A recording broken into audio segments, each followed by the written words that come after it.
Hello, twisted humans. Do you find yourself wanting to know more about the latest murder, conspiracy, cult, or haunting? Then this is the podcast for you. I'm Alecia. And I'm Sierra, and this is Twisted and Uncorked. Hello, and welcome to another episode of your favorite podcast, Twisted and Uncorked.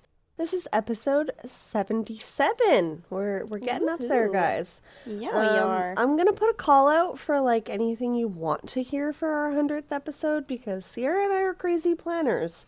That's true. We would like to know well in advance so we can make it the best episode for you guys. So if you have an idea on cases or themes or anything like that you twisted humans want to hear, we want to know about it. So send those suggestions in to twistedanduncorked@gmail.com. And yeah, we got a conspiracy case for you today.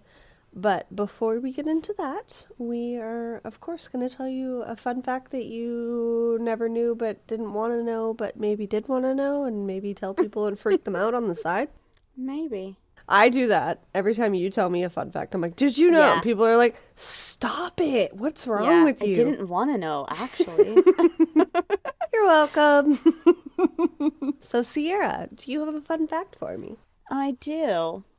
My fun fact is that female dragonflies will fake their own death to avoid unwanted male attention. Fucking rights they do. It's hilarious. That is Why? the best fun fact I've ever heard in my life, actually. That's right up there with my fun fact about the female octopus that takes the dick and swims away. Yeah, so they literally drop out of the sky. They just stop flooding their wings. They just pass out, They okay, fake goodbye. their own heart attack. Yeah. I'm just gonna. Yeah. Oh my god. Okay, bye. Imagine he's just flying and then all of a sudden, oh, He's like, hey, You know. pretty lady, how you doing? And she's like, Oh, I no. That's crazy. It's hilarious. Oh my god. Total It's random called- fact that no one wants to know, but I first saw anything having sex. It was dragonflies on my grandma's clothesline, and I was like, what Oh are they my doing? gosh. Yeah, they were doing it. So, sorry, I just keep clicking deeper and deeper into this Please web. tell me. and I need it. It's called sexual death feigning. And the behavior they've evolved into doing this. So, once upon a time they didn't. They have evolved to do this. They've had too much bad sex to in their protect life. them against aggressive males. Yeah, well, males in the wilderness can be aggressive sometimes. I've Yeah. watched enough nature shows to know that they either want to flaunt their colorful feathers at you or make weird noises. Yeah, it's or... mostly rape, though. Oh, no! In dragonfly situations. It says female moorland hawker dragonflies risk injury and risk injury and death if they're coerced into mating. If they decide to do it themselves, they're fine. But if male dragonflies are raping, they're like, sorry, goodbye. I know, this is driving me crazy. I can't even speak. I'm dead. I'm befuddled. I've never thought in a million years on our podcast that we would be talking about dragonfly rape. Rape is not funny, guys. That's No, not at it's all what not. we're saying. We're just like, what? Yeah, so, Fun facts blow your mind sometimes. Wow. play dead, I guess? I don't know. You know what? That might be our next safety tip. Sometimes you just gotta play dead. Sometimes. Practice holding your breath, ladies. It might come in handy one day. Jesus Christ, that's This fact was definitely insane. fun. That was definitely fun. Holy smokes. I can't even follow that. My fun fact is not nearly as fun, but it's kind of witchy, so I love it. Oh, I need to hear it. So we tend to think of apples as being red, though there are, of course, some popular green and yellow varieties of apples. But did you know that there's also black apples? No? They're called black diamond apples, and they're found in Tibet. They're from the Hua Niu family of apples, also known as Chinese Red and Delicious. So we've heard of Red and Delicious apples. But aside from the outer black color on the skin, it's actually a really deep shade of purple inside. What? Crazy, I know. I think it's even weirder that it's purple inside. I know. Well, Because it makes red, sense. red, yellow, and green apples are all the same color on the inside. I know. None of them have a different color inside. It's like a light purple inside. But I wonder, that is so cool. kind of like my mic, but it's like, I wonder if that's why they, I don't know, that doesn't make sense. Because when you think of colors bleeding into each other, like purple to, or black to a light purple makes sense. But then red, yellow, and green bleeding to like a light color on the inside doesn't make sense. So I take it back. I have no idea. It's witchy behavior. I need one. I just want to put it in like a little shadow box and keep it forever. I want my own dehydrated fruit. I'm not copying, and that's why we drink, but I want one for my little altar behind me. So I have had at least 4 lemons. Dehydrate? Yeah, I don't know what it is about the lemons here, but like every time I get one, if I don't eat it in 3 days, it's hard as a rock. It's so weird. It just dries the all fuck of out. the liquid in it. It's like, no, it's too hot in Georgia. Yeah, it's ridiculous. That's crazy. Alabama. Yeah, sorry. You're picking me up in Georgia. We were just talking, we're planning trips, guys. We're planning trips. It's fine. I might get to see Sierra for longer. We have a live show in October. Stay tuned. You're going to want to be a part of it. We might hit ourselves in the head with water bottles if you leave us some more reviews. Yeah. No pressure. No pressure. But pressure because you want to see it. We're going to do something embarrassing. If somebody has a better recommendation, we'll do it. How about the tortilla slap thing? Well, I want to do that too. So bad. No. Okay, we're gonna do that anyway. It's good for TikTok following, but if you have a better idea, one of the other, we'll do it. I mean, you're just not gonna get to see it if we don't get our mark. We're still gonna do it. We're gonna do it for ourselves. We're just gonna have fun. There's going to be a box of Vizzies involved and some wine. It's okay. Everything's fine. It'll be great. But yeah, you're going to want to be a part of that. Wine. So go and leave those reviews. But yes, speaking of wine, Sierra picked for us today a French rosé, which is super fun. I don't think we've done a French rosé. It's either. Okay, so we just talked about this podcast a little while ago, but just the zoo of us did a crossover with our friend Nick and Mel at Tennis Podcast, and they were talking about dinosaurs and chickens. And chickens fucking are descendants of... They're descendants of Tyrannosaurus rexes. So it's like, they're the closest living relative. How ironic is that we eat them now? But how the tables have turned from Jurassic Park. But anyway, no, I love chickens. I've had them as pets. They're actually very wonderful creatures. I'm sorry for all of our vegetarian listeners. I aside with both of you. Well, I also love to eat chickens, but I love chickens as pets. Nuggets are almost as life as potatoes. So you know what's funny? I told Jesse that I want a pet chicken and we're going to name him Nugget. That's so funny. I really wanted a pet pig for a while and I wanted to name it Wolf or Bacon, and Kevin was not up for either of those. So you're welcome for any animal owners out there that want to steal those names. But yeah, I don't normally bring my wine in the room with me, but it was already kind of warm because me and Sierra started earlier, so fuck it. Did you see the cup? Yeah, it's so cute. Oh, wait, what? Mine's different. My cup has chickens on it. Mine doesn't. It doesn't? No, my cap doesn't have chickens. Oh. No chickens. That's sad. My cap has chickens. My cap has chickens. Sorry, guys. We haven't seen each other in a week, so we did spend like 20 minutes catching up, and we're slap happy.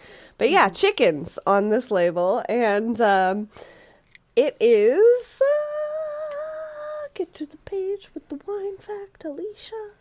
It is a fresh and aromatic rosé. This wine has a delicate bouquet with notes of red fruit, flowers, and citrus. It's a nice balance between sweetness and acidity, and there are notes of fresh fruit at great length. I've already had a glass of this, as you can probably tell, Twisted Humans. I disagree with all of this. It is considered a drier rosé, which normally isn't our favorite. It's from the region of Rhone, France, if anyone was wondering. If anyone's a fan of drier rosés, I would definitely recommend it. However, that's not usually mine and Sierra's jam. We were talking about lifestyle goals and stuff, and I had a sip and I made a face, and she probably saw it. So I hope I didn't get in her head as she's taking her first sip now. I kind of like it. Do you? Okay. I think. Get it. It's bitter. I don't know. It is bitter. Yeah. Okay. So Which dry I maybe kind of isn't the like. right word. Maybe bitter is the right well, word. it definitely is dry, but little bit, a tiny bit Maybe dry. I didn't It's do mostly myself a bitter. favor by having a cooler first. Maybe I gotta wait. White Claw and Vizzy were waiting for you to sponsor us. Okay. But yeah, that's okay. I could deal with that. I like it. Okay. What would you rate this It's one? kind of grapefruity. It is very grapefruity. I was going to say the same thing. Yeah, I think I would give this one a 8. I'm going to go with an 8. It's, I don't know. For the first time in wine history, I'm going to go lower than you with 7.5. Yeah, I think I gotta keep going. It might get worse, but I think I'm gonna do 8 for now. It might get worse. Yeah. But yeah, it's a really pretty petal pink. It is so pretty. It's got chickens on it. So if dry / bitter / not super sweet wines are your thing, I would definitely recommend it. I like a pretty big range, but I don't know if it's because I'm eating sour cream and onion chips for dinner or my cooler before this, but it's not sitting well with me, so I'm going to give it a 5 or a 7.5. Yeah, we all need Ruffles sour cream and onion chips for dinner. Yeah. We're living our best lives over here. But yeah, definitely check that out. And before we get into this week's episode, we are going to take a quick break and hear a promo from October Pod, and we will be right back. Okay, so welcome back to our conspiracy episode. So today, Conspiracy? I thought it was cult for some reason. no, that's next time. I went all over the place with this episode, with what I was originally going to do in true Alecia and Sierra fashion. Yeah. So I was originally going to do a cryptid, so I have backup notes for my Ooh. next conspiracy, but because you just covered Mothman, I'm going to... Sorry. What was that? Why? Did you see another orb? No, I was excited for the cryptid thing, and then you said Mothman, and I said sorry. Yeah. Because I did Mothman at a random time. I did You it during did. a murder list, I not a know. conspiracy. It's fine. You know Sorry. what? Mothman fit right into that. So if you guys haven't listened to that episode yet, definitely go and check that out. Episode 76. You won't be disappointed. I had all sorts of feelings for that episode. And our bonus episode for August, Sierra is doing a continuation of that. So definitely go check that out as well. Yeah, but probably my next episode. 'Cause I can't goodness, she's gone down a rabbit hole, guys. So just It's stay so big. tuned. Stay tuned. We'll keep updating you, but if you're a Mothman fan, look at that face behind her if you're watching on YouTube, but definitely go and hanging check out. those out. Yeah, he's so cute, a little plushie. But yes, I kind of went all over the place. And then I found another case, and then I was like, I don't really want to cover that one. So I landed on a case that I found because my work is weird and uses Microsoft Edge and likes to have little news articles pop up. So I had never heard of this until today. Well, until I did the research for it. And I am covering the disappearance of Lord Lucan. Yes, that is more wine being poured into my glass. Lord Lucan. How do I know this? I hope you don't, because it's wild. Well, the name Lord Lucan sounds familiar to me. I but know. Well, I will interject. It's like pretty famous, and I had no idea. I'm kind of embarrassed as a true crime podcaster that I didn't know about it, but whatever.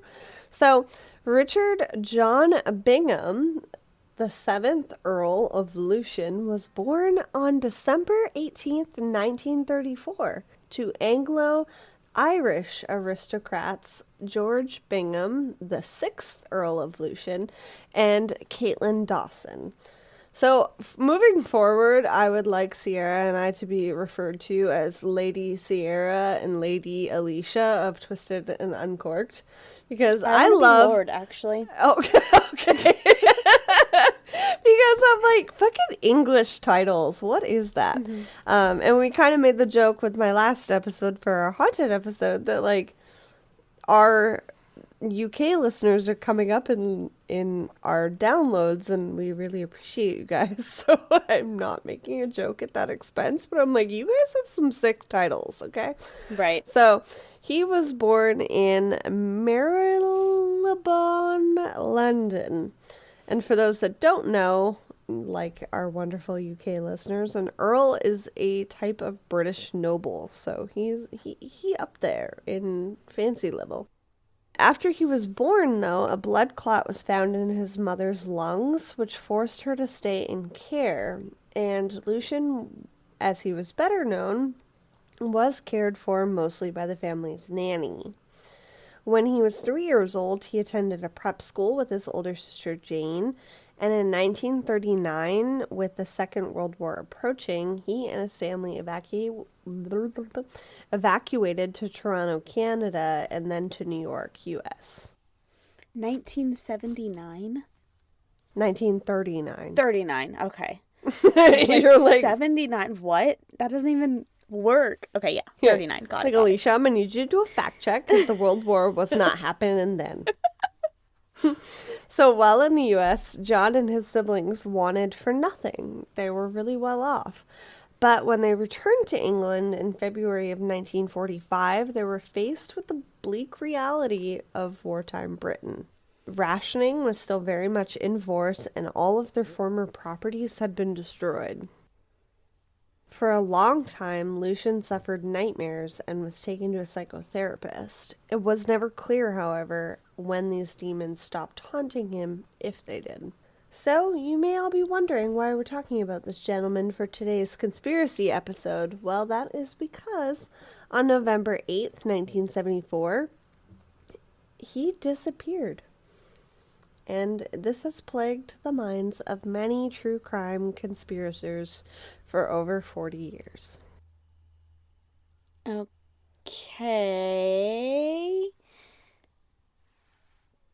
Why do you sound so apprehensive? Because I don't know it yet. And you're like, I don't know what to expect. Yeah. In 1945, Lucian returned to the UK and attended Eton College. He would regularly leave the school grounds and attend horse races, placing his winnings in a secret bank account where his family couldn't see it. He then served with the Coldstream Guards in West Germany from 1953 to 1955. After completing national service, he worked as a merchant banker in London. He later left and started gambling full-time, though, after a fellow colleague was promoted before him, and he was super pissed about it. Ugh. The start of this addiction traced back to his college days and was only reinforced during his service when he would play poker in the evenings with his fellow comrades. His favorite games would later become backgammon and bridge. In 1954, Lucian joined William Brandt's Sons & Co., a London-based merchant bank, earning £500 a year. Because it's the 1950s and that makes sense. In 1960, he met Stefan Raphael, a rich stockbroker who was a skilled backgammon player. They holidayed together in the Bahamas and went water skiing, played golf, and he also really liked backgammon and poker. Lucian often won at games of skill like backgammon and bridge, but he also accumulated huge losses. On one occasion, Lucian lost £8,000, or about 2/3 of the money that he received annually from various family trusts. Because remember, he comes from a noble family.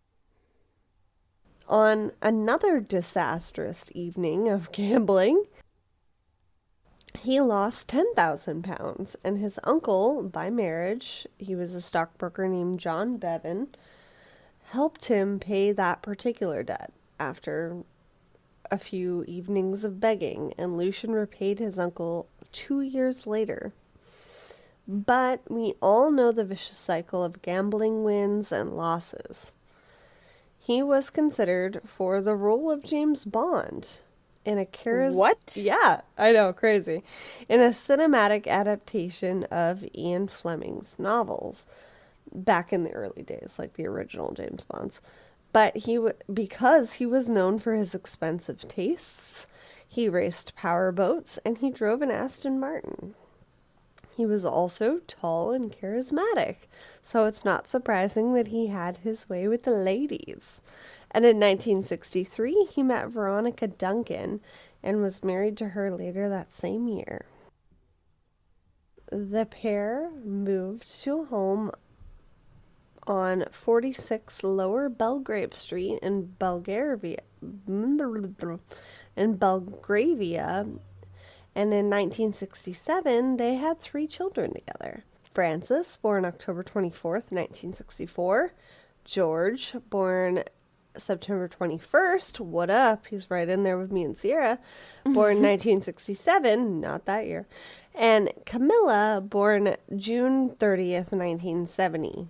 Even with the family life, though, Lucian's gambling issues didn't get any better, and he became an early member of the Claremont Club. He spent a lot of time there, but wins can only last so long, and before long he had a mountain of gambling debts. The marriage started to become strained due to financial stress and constant fights over Lucian's addiction to gambling, and in 1974 he and Veronica were living separately. In 1974. Mm-hmm. This is the year he disappears. When the separation became more permanent, though, Lucian and Veronica's relationship only became more estranged as they argued over who would get their children. Apparently obsessed with the custody battle, Lucian began to spy on his wife and record their telephone conversations. It was almost like he was trying to have her slip up or prove in some way that she was not going to be a providing mother. He's right. I'm gonna get these kids. We know that this happens though, and he obviously loved his kids, and Veronica did as well. And divorce is never easy, especially when it ends poorly between the couple and there's kids involved. So I'm just gonna give them both the benefit of the doubt here. Mm-hmm. This fixation, combined with the mounting legal expenses and gambling losses, had a dramatic effect on Lucian's life and his mental health. He drank more heavily, started chain smoking, and his friends obviously started to worry. In drunken conversations with them, Lucian discussed murdering his wife and blaming her for the state that his life was in. What? I mean, that's a very common, somebody who's addicted to shit way of thinking, but still. Yeah. One of them gave a formal statement to the police after hearing Lucian say that after killing his wife would solve his financial troubles and pay some of his gambling debts. Remember, he came from a noble family. He was married to her. If he was paying into a life support policy, probably be a pretty penny. Yeah. The statement was taken, but everyone chalked it up to him being in a really bad place because to everyone else, he was a really good man. Lucian continued to borrow money from people around him, telling him that he wished to buy his children back from Veronica after losing the settlement to who would gain custody. Despite these problems, though, from late October 1974, Lucian's demeanor appeared to change for the better. His best friend, John Wilbraham, remarked that Lucian's apparent obsession with regaining his children had kind of diminished. And while having dinner with his mother, he didn't talk about his family problems as he usually did, and instead talked about normal things such as what was going on in his life and politics. On November 6th, he met his uncle, John Bevan, apparently in good spirits as well. Again, everyone is named John, so I don't blame him going by Lucian. As that is his birth name, as we will see throughout the story. I also stopped mentioning his friends' names because he has a lot of friends, so I just refer to them as a friend. All of this can be traced in my sources that you will see on the website, but there's just a lot of lengthy names, and for time, I'm just going to keep it simple and try not to confuse you guys. At the time, casinos could only be open between 2 p.m. and 4 a.m., so Lucian often gambled into the early hours of the morning. He took tablets to deal with his insomnia and woke up usually around around lunchtime. On November 7th, 1974, however, he broke his usual routine. Early that morning at 10:30 a.m., he took a call from a friend, and they arranged to meet up at the Claremont at about 3 p.m. for a bite to eat. And remember, the Claremont is a club where he used to do most of his gambling, so it's a beloved place to him. But Lucian never showed. His friends drove past the Claremont and Ladbroke clubs, another club that he was a part of, and past Elizabeth Street where Lucian was living, but he couldn't find any sign of him anywhere. He was supposed to meet with another friend earlier that day around 1 p.m., but never showed up to that either. And because he was such a creature of habit, people were starting to worry. At 4 p.m., Lucian called a pharmacist to identify a small capsule. It turned out to be Limbrital 5, a drug used for the treatment of anxiety and depression, especially back in those days. When I did my psychology degree, I did classes in like psychiatry, and I've never heard of that drug, so I had to look it up. Maybe it's a UK thing? I don't know. Maybe it's just outdated. That's also possible. Yeah. So, since Lucian and Veronica separated, he called the pharmacist, often to identify medications, but he never told the doctor where he was getting the drugs from.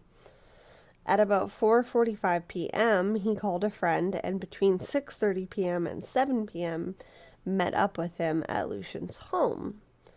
He wanted his help with an article on gambling that he had been asked to write for Oxford University's magazine. Lucian drove that friend home at about 8 p.m., not in his Mercedes-Benz as he normally did, but in an old, dark, and scruffy Ford, quote, quote, quote, quote, not the usual bougie style that Lucian seemed to flaunt. At 8:30 p.m., he called the Claremont Club to check in on a reservation for dinner that he had with his friends, but earlier that day, around 5:15 p.m., that same friend asked if he wanted to come to the theater instead and join him, but Lucian declined and instead made an alternative suggestion that they meet up later at around 11 p.m. However, he never showed up to that reservation. Who saw him in the truck? The, shitty truck? Yeah. Just a friend? Yeah. Okay. I just started, because they were all different friends. Yeah. And it was getting confusing, so. Just making sure it was a friend, not like a CCTV or like a witness. Yeah. Okay. She's already starting to take notes, guys. I can tell. So, I know that this is a bit hard to follow. He was just really being dodgy, and meanwhile, the family's nanny that helped Veronica to care for her and Lucian's children was found bludgeoned to death in the basement of their family home. What? I'm sorry. You just, casually slid that in there. Can we repeat? So... We are on the day of the murder. At 8:30, he called the Claremont to check in on a reservation for dinner with his friends. That same friend called at around 5:15, earlier that day to see if he wanted to come to the theater instead and join him for a show, but he declined and later said that they should meet at the Claremont later than their original reservation, but he never showed. Okay. And Then what? the same day, their family's nanny was found bludgeoned to death in the basement. Okay.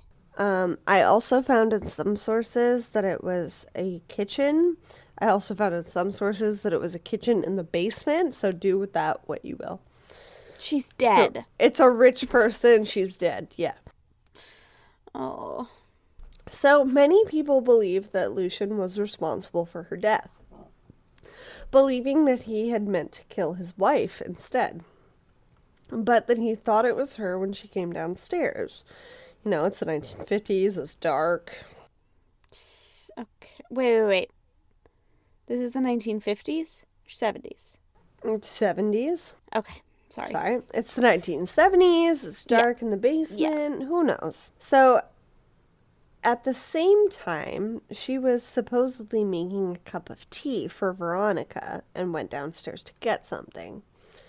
After some time, though, when she didn't return, Veronica went downstairs to investigate what was taking Sandra so long. When she came downstairs, she was attacked by Lucian, or so she said. It was dark and her attacker fled. She then found Sandra lying in a pool of blood. Veronica told investigators that Lucian had beat her over the head with a lead pipe and then tried to do the same to her.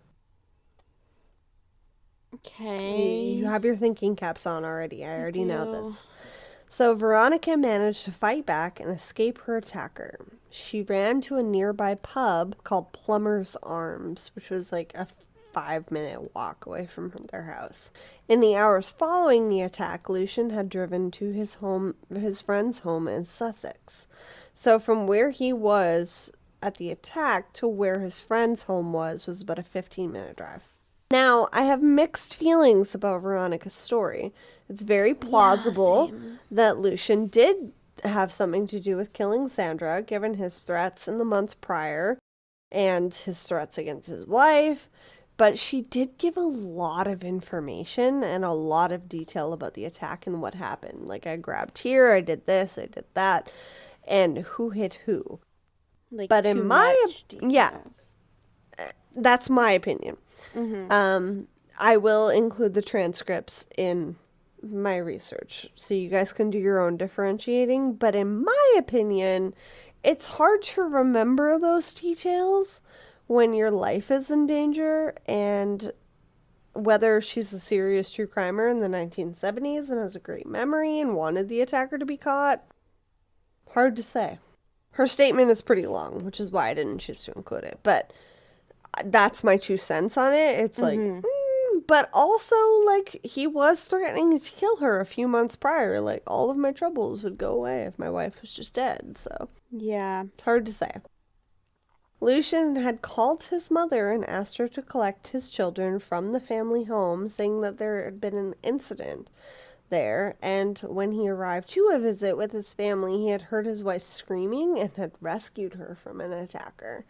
And this was the last time anyone ever saw Lord Lucian. So now we have a little bit of he said, she said in the mix. Yeah. Lucian's car was found abandoned in New Haven, its interior stained with blood, and in the trunk, investigators found a piece of lead pipe similar to the one found at the crime scene. Did they test the blood? The forensic evidence of the lead pipe found at the murder scene contained traces of blood. The blood was a mixture of A and B blood. Remember, we're dealing with the early 70s here. Veronica was blood group A, and Sandra's was blood group B. Hair belonging to Veronica was also found on the pipe, but none belonging to Sandra. Okay, but what about Lucian's? Blood type? And blood. Yeah, well, right, because if she had fought the way that she said he would, I agree. There would be some sort of Do we not proof know of it? this. No. Hmm.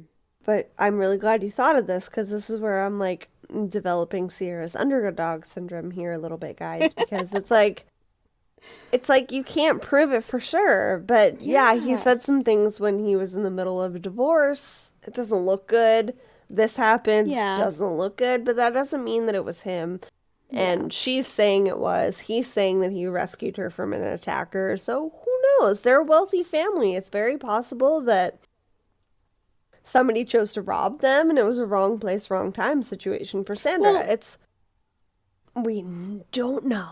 wait, who said they were trying to save her? Lucian later said that he heard his wife screaming during her attack. Wait, and when ran did to he save her. later say this? I thought he disappeared. He disappeared after this attack altogether. Okay. But he said Okay, that okay, okay. afterwards. Okay.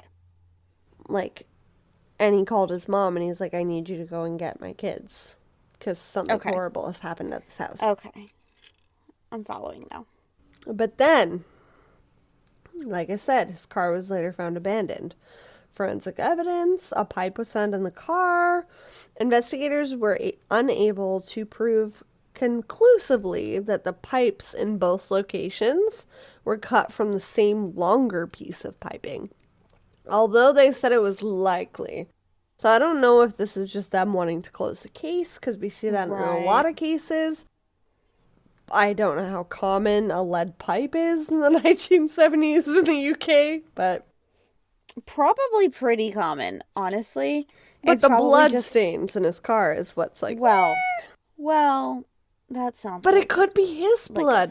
It was staged. That's my theory, because it's like they couldn't get definitive evidence from the blood found in his car. They could only get it off the pipe. Because Yeah, it's the I don't like 1970s, this. they're not able to like get a clear sample from, like the carpet of an old Ford in a trunk. So it makes sense. I don't know. I'm just here to present the evidence. You guys are here to speculate. So, the police were pretty confident that he was the one responsible. And by the time an issue was warranted for his arrest, he was nowhere to be found. At the hearing into Sandra Rivett's death in June of 1975, given the evidence presented, the jury found Lucian to be her killer. But many people suspected after the disappearance that he could have completed suicide.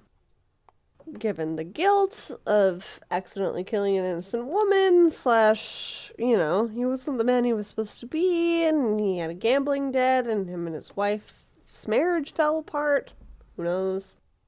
That was the theory that was starting to speculate. Many people suspected this, and investigators even searched the New Haven harbor, which is where his car was found, for his body, thinking that he may have jumped off the nearby bridge, but nothing was found. In the time that he was gone, his friends defended him, saying that he would never do something like this. He was sick, yes, but he would never do anything to hurt his family.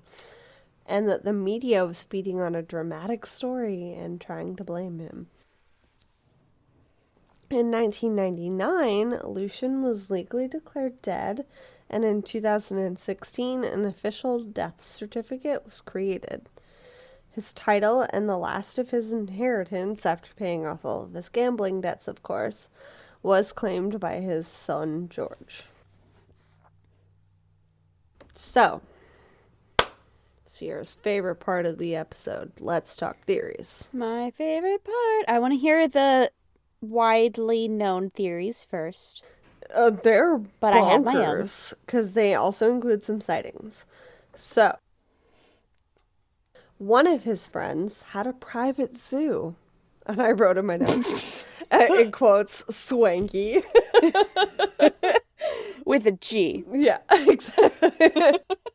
The mother of one of Lucian's friends, named Lady Osborne, believed that he really did complete suicide. But not by jumping off the bridge like the police had believed him to, but by shooting himself. And his body was later fed on by the tigers in the zoo. That's a weird theory. Most people believed that he drowned himself in the English Channel at the New Haven Bay, like I said. Some theories get even crazier, though, and people claim that there are sightings of him in Goa.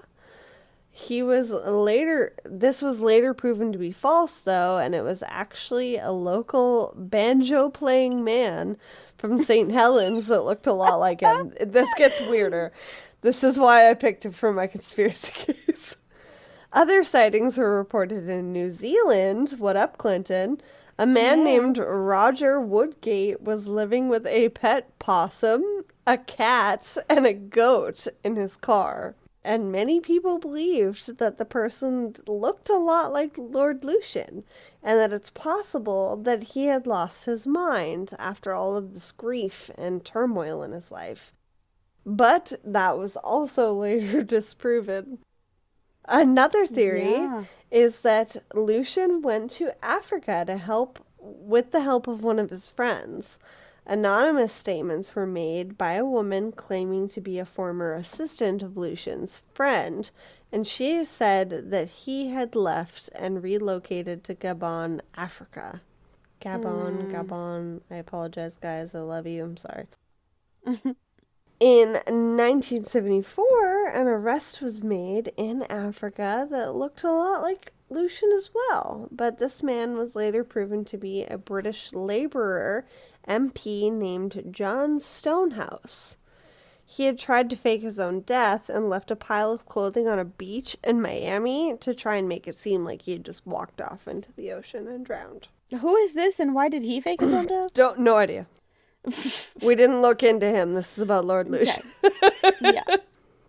Lucian's mysterious disappearance has been the subject of many movies, documentaries, and TV shows, such as the 2013 two-part film played by Rory Kinnear. No idea who that is.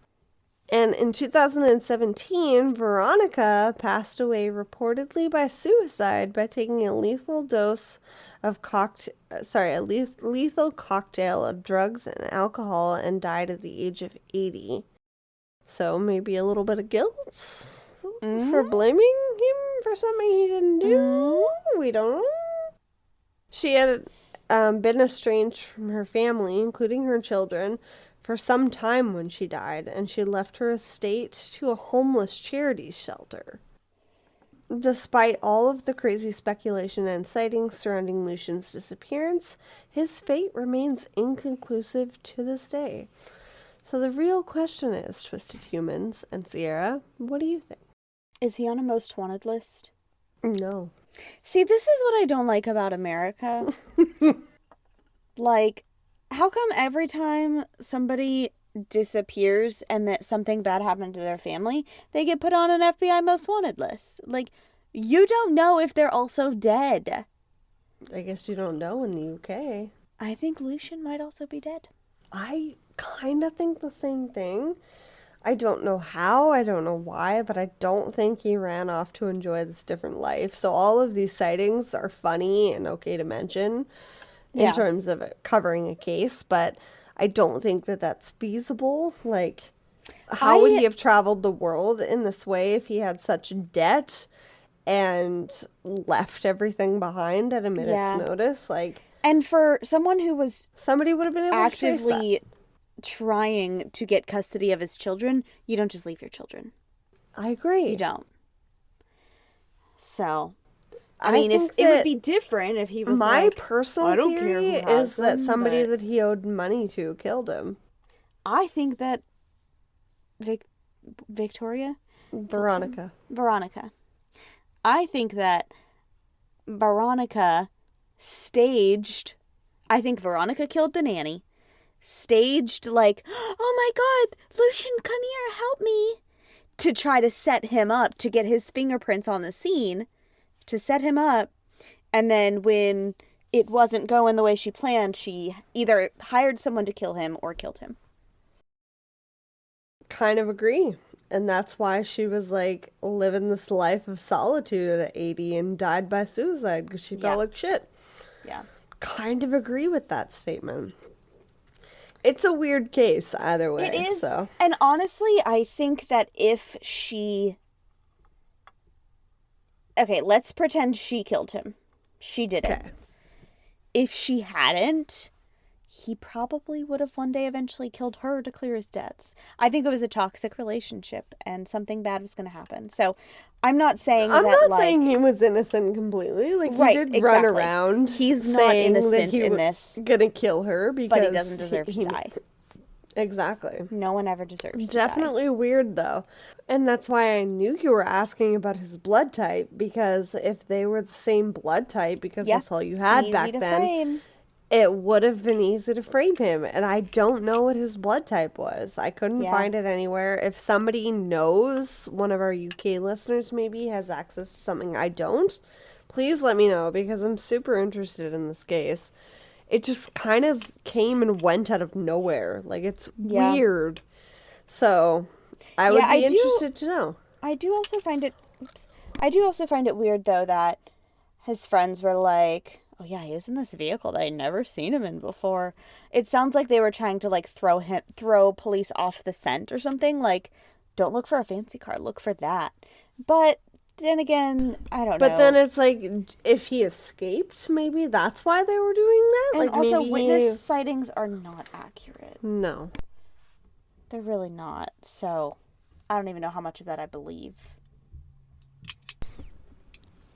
It's a weird case. It is a I'd weird never heard it. case. I was like, I'm sorry, what is happening here? It still sounds a little familiar to me, but if I have heard it, I haven't in a really long time, because I did not know all of those details.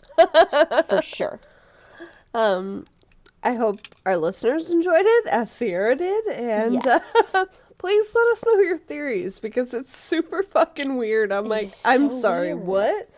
what? There's a lot of details, like I said, about the friends that called who, and who had reservations with who, and honestly, I was starting to get confused, and I was like, it doesn't really matter, because none of these people are involved in the case, and Yeah. they didn't even have statements to corroborate their plans. Well, also... So I just chose to say a friend, but I will link the particular article that I found with all of the timestamps and what friend he was supposed to meet with at what time.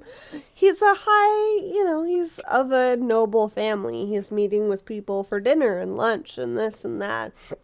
So it's normal that he would have a lot of people in his life. I would also love to know what the lives of all of those people looked like after this, because it's not unlikely for instance, me and Jesse are together. I am friends with all of his friends. Something happens, and then his friends are still friends with me. You know what I mean? Like, one of Lucian's friends could have been working with Veronica. If she's guilty of anything. I don't want to accuse someone who is... Yeah, well, she's dead, so she can't defend herself anyway, but... We don't want to do that either, but this is just speculation because it's a conspiracy case. But I kind of love Sierra's theory in the sense that, like, their relationship towards the end was toxic. Yeah. And she was the only one in the house at the time that Sandra died. So it's like, if you're desperate enough to keep your kids, would you be willing to kill an innocent woman? Like, maybe. It's an interesting theory for sure. But let us know what you guys think, because I'm super interested to know. And that's my conspiracy case. I loved it. I'm so happy. Let us know your thoughts, guys, as per usual. And before we roll on out of here, Sierra, do you have something happier to end us on? Maybe not. Maybe. I have something interesting to end this day on. Okay. On this... today is August 23rd. And on this day in 1991, the World Wide Web was first opened to the public. What? A scientist named Tim Berners-Lee from CERN, aka the place that keeps turning on the Large Hadron Collider and making us jump timelines. Tim Berners invented the World Wide Web as a program that allows people to search, receive, and share information on the internet. This does mean that the internet and the web are separate things, The internet is like the highway, and little people are the information. The web is like the car, driving on the highway, carrying the information from point A to point B. The internet was invented in the 60s as a way for scientists to share information, but before the web, you basically had to be as smart as a scientist, smart enough to create your own method of travel on that highway whenever you use the internet. So it was Tim Berners-Lee with the creation of the World Wide Web, which he purposely did not patent, that gave the use of the internet to all people by way of the web. So thank you to Tim Berners-Lee. That was very nice in a very capitalistic world.